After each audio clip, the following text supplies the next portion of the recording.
Assalamualaikum warahmatullahi wabarakatuh. Halo semua, perkenalkan kami dari kelompok 10 IKMC. Di video kali ini kami akan menjelaskan materi seputar uji korelasi. Sebelum kita memasuki materi, ada baiknya kami memperkenalkan diri terlebih dahulu. Yang pertama ada Febrita Maharani, yaitu saya sendiri. Yang kedua ada Hani Sabrina. Yang ketiga ada Komang Ayu Widiandari. Yang keempat ada Cornelia Rehulina, dan yang terakhir yaitu Masayu Anatasha. Uji korelasi. Nah, seperti namanya korelasi yang berarti keterkaitan, jadi uji korelasi ini adalah uji yang digunakan untuk mengetahui derajat atau keeratan hubungan juga arah hubungan. Syaratnya, variabelnya ini adalah variabel yang memiliki data yang berskala numerik. Untuk uji korelasi, karena kedua variabelnya ini memiliki data numerik, maka wajib dilakukan uji normalitas. Nah, jika variabel yang satu itu normal dan yang kedua juga normal, maka akan dianggap normal. Lalu akan digunakan percent product moment. Namun, jika variabel yang satu normal dan yang kedua itu tidak normal, maka akan dianggap tidak normal dan akan digunakan analisis Spearman. Untuk percent product moment ini digunakan untuk menguji hubungan antara dua variabel yang berbentuk interval atau rasio.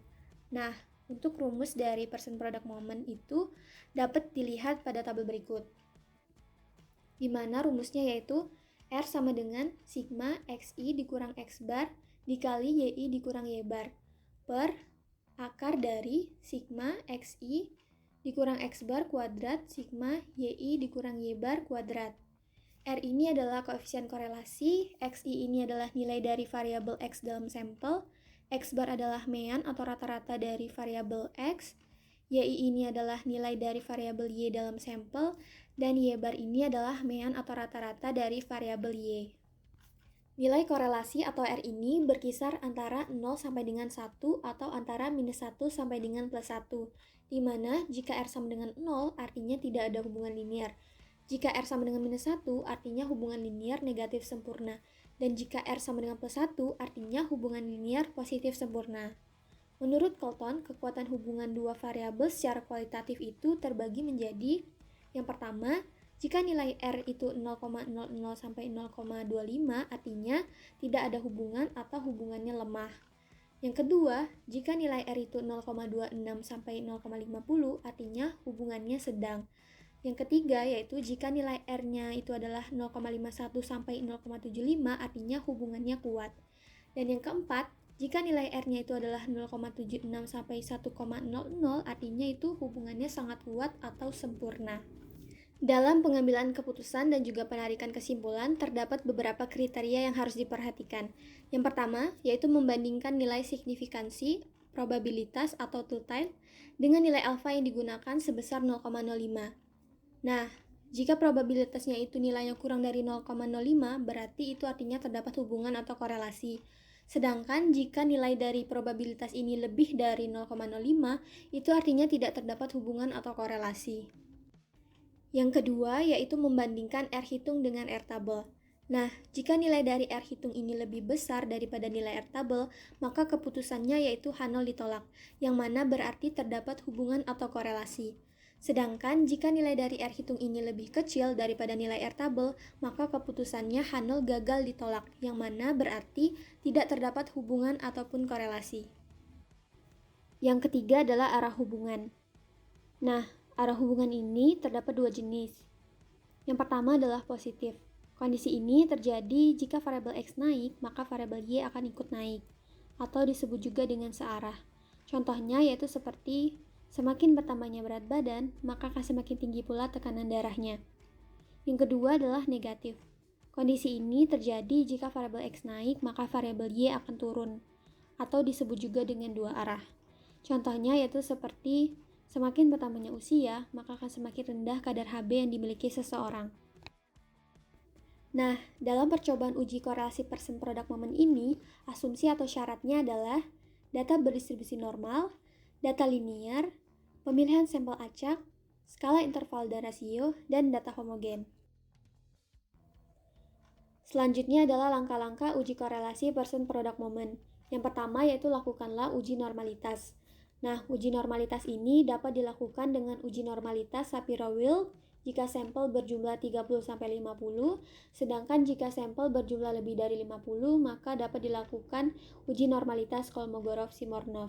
Nah, dalam uji normalitas ini, data dikatakan berdistribusi normal jika nilai signifikansinya lebih dari 0,05. Selanjutnya yaitu dapat dilakukan uji linearitas. Yang pertama yaitu dengan membandingkan nilai signifikansi dengan nilai alfa, di mana jika nilai signifikansinya lebih dari 0,05 itu artinya hubungannya linier. Sedangkan jika nilai signifikansinya kurang dari 0,05 itu artinya hubungannya tidak linier. Yang kedua yaitu dengan membandingkan nilai F hitung dengan F tabel, di mana jika nilai F hitung kurang dari F tabel maka itu hubungannya linier, sedangkan jika nilai F hitung lebih dari F tabel itu artinya hubungannya tidak linier. Dan yang terakhir yaitu lakukan uji hipotesis. Nah, uji hipotesis ini berfungsi untuk mendapatkan keputusan dan kesimpulan dari uji korelasi. Nah, cara untuk mendapatkan uji hipotesis dapat dilihat pada slide mengenai kriteria pengambilan keputusan dan kesimpulan yang telah dijelaskan sebelumnya. Berikut adalah referensi yang kami gunakan. Baik, selanjutnya praktek uji korelasi person product moment menggunakan SPSS akan disampaikan oleh rekan saya Hani Sabrina. Kepada Hani Sabrina, kami persilahkan. Baik, pada kesempatan kali ini saya akan melakukan uji korelasi person product moment menggunakan aplikasi SPSS. Nah, jadi yang akan saya lakukan pengujian ialah mengenai hubungan antara berat badan dan tekanan darah. Dengan H1 tidak terdapat hubungan atau korelasi antara berat badan dengan tekanan darah, sedangkan H1 terdapat hubungan atau korelasi antara berat badan dan tekanan darah. Nah, pada variabel view kita sudah mendapatkan dua variabel yaitu berat badan dan tekanan darah, sedangkan pada data view kita juga sudah mendapatkan 30 buah sampel. Nah, langkah pertama yang harus kita lakukan ialah uji normalitas data. Hal ini merupakan salah satu prasyarat yang harus kita lakukan sebelum uji korelasi person product moment.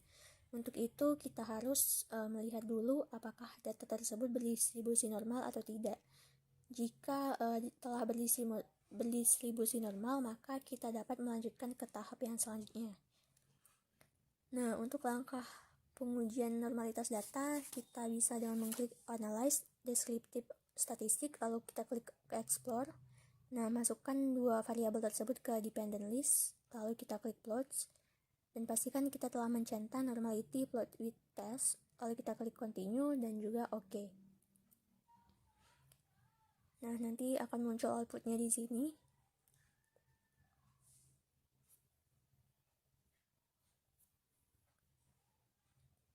Nah, di sini kita telah mendapatkan Kolmogorov-Smirnov dan juga Shapiro-Wilk. Nah, jadi ketentuannya itu uji normalitas probabilitas yang Shapiro-Wilk digunakan apabila sampel berjumlah 30-50 sampel, sedangkan yang Kolmogorov-Smirnov digunakan apabila sampel berjumlah lebih dari 50 sampel. Nah, berhubung data yang kita dapatkan tadi berjumlah 30 buah sampel, maka kita bisa menggunakan yang Shapiro-Wilk. Nah, nilai signifikansinya juga kita sudah dapatkan yaitu 0,229 dan juga 0,334. Nah, jadi 0,229 ini kan lebih dari 0,05 dan juga nilai 0,334 ini lebih dari 0,05. Nah, berarti dapat kita simpulkan bahwa data ini termasuk data yang telah berdistribusi normal.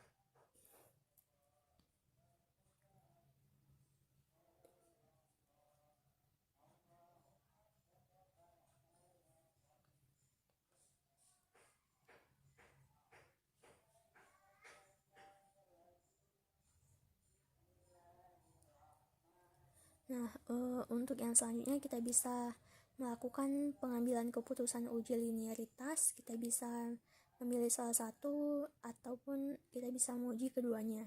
Yang pertama itu tadi dengan membandingkan nilai signifikansi dan juga yang kedua membandingkan nilai F. Lalu kita masuk ke dataset lagi, kita klik compare means, lalu klik means. masukkan variabel berat badan ke independent list dan juga variabel tekanan darah ke dependent list, lalu kita klik options dan pastikan kita telah mengklik test for linearity. Nah, lalu kita klik continue dan juga oke. Nah, nanti outputnya juga muncul di sini. Nah, nilai signifikansinya juga sudah muncul. Nah, jadi ketentuannya itu jika nilai deviation from linearity-nya signifikansinya lebih dari 0,05 maka hubungannya linear. Sedangkan jika deviation from linearity signifikansinya lebih kurang dari 0,05 maka hubungannya tidak linear. Nah, nilai signifikansi yang kita dapatkan di sini yaitu 0,349. Nah, berarti 0,349 ini kan lebih dari 0,05. Nah, maka dapat disimpulkan bahwa hubungan ini juga termasuk hubungan yang linear. Nah, cara yang kedua, kita juga bisa membandingkan nilai F hitung dengan F tabel. Jika F hitung kurang dari F tabel, maka hubungan linear. Sedangkan jika F hitung lebih dari F tabel, maka hubungan tidak linear. Nah, F hitungnya juga kita sudah dapatkan di sini yaitu 1,339. Nah, untuk nilai F tabel kita bisa menggunakan Microsoft Excel dengan menekan sama dengan F I N V dan masukkan nilai alfa yang kita gunakan yaitu 0,05 dan juga nilai DF pada yang between groups. Nah, pada yang ini yaitu 20.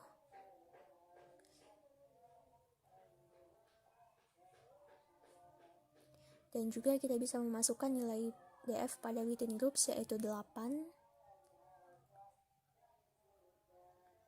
Nah, lalu kita tinggal klik enter dan nilainya sudah keluar. Nah, jadi nilai F hitungnya tadi 1,339. Nah, dimana 1,339 ini kurang dari nilai F tabel yaitu 3,150324 yang artinya hubungan ini juga termasuk hubungan yang bersifat linear. Nah, untuk langkah selanjutnya kita bisa mengambil keputusan dan kesimpulan. Langsung ke datasetnya lagi. Kita klik analyze, lalu kita klik correlate, lalu klik bivariate. Nah, masukkan dua variabel tersebut. Dan pastikan kita telah mengklik percent to tail dan juga flex significant correlation. Lalu kita klik OK. Nah, outputnya juga sudah tertera di sini. Dan untuk caranya kita bisa menggunakan dengan dua cara. Yang pertama dan membandingkan nilai signifikansinya dengan nilai alfa yang kita gunakan. Nah, jika nilai signifikansinya kurang dari 0,05 maka terdapat hubungan atau korelasi. Sedangkan jika nilai signifikansinya lebih dari 0,05 maka tidak terdapat hubungan atau korelasi. Nah, di sini kita sudah mendapatkan nilai signifikansinya yaitu 0,000 di mana nilai ini kurang dari 0,05 yang dapat kita simpulkan bahwa terdapat hubungan atau korelasi. Nah, cara yang kedua juga bisa kita gunakan dengan membandingkan nilai R hitung dengan R tabel. Jika R hitung lebih dari R tabel maka H0 ditolak. Dan jika R hitung kurang dari R tabel maka H0 gagal ditolak. Nah, R hitungnya di sini 0,895 dan untuk R tabel kita bisa menggunakan tabel R statistika dengan melihat bagian kolom 0,05 dan juga 30 karena kita tadi menggunakan 30 buah sampel. Nah, di sini nilainya itu 0,3494. Kita lihat lagi nilainya itu jadi R hitungnya itu lebih besar dari R tabel. Nah, jadi dapat kita simpulkan bahwa H0 ditolak atau dengan kata lain H1 yang kita terima. Jadi dapat kita simpulkan bahwa terdapat hubungan atau korelasi antara berat badan dan juga tekanan darah. Nah, untuk arah hubungan kita juga bisa lihat apakah ia positif atau negatif. Jika ia positif, variabel X naik, maka variabel Y juga naik dikarenakan satu arah. Sedangkan jika negatif, variabel X naik, maka variabel Y turun, maupun sebaliknya dikarenakan berlawanan arah. Nah, untuk yang kita dapatkan ini positif ya teman-teman. Jadi kita menggunakan variabel X yang naik dan variabel Y naik. Jadi jika variabel berat badan naik, maka tekanan darah juga naik dikarenakan ia bersifat satu arah. Nah, untuk yang selanjutnya kita juga bisa melihat kekuatan hubungannya, apakah rendah atau sangat kuat. Nah, di sini 0,895 berarti termasuk yang di bagian bawah sekali. Nah, berarti variabel ini termasuk variabel yang sangat kuat. Keduanya memiliki hubungan yang sangat kuat. Baik, demikian yang dapat saya sampaikan.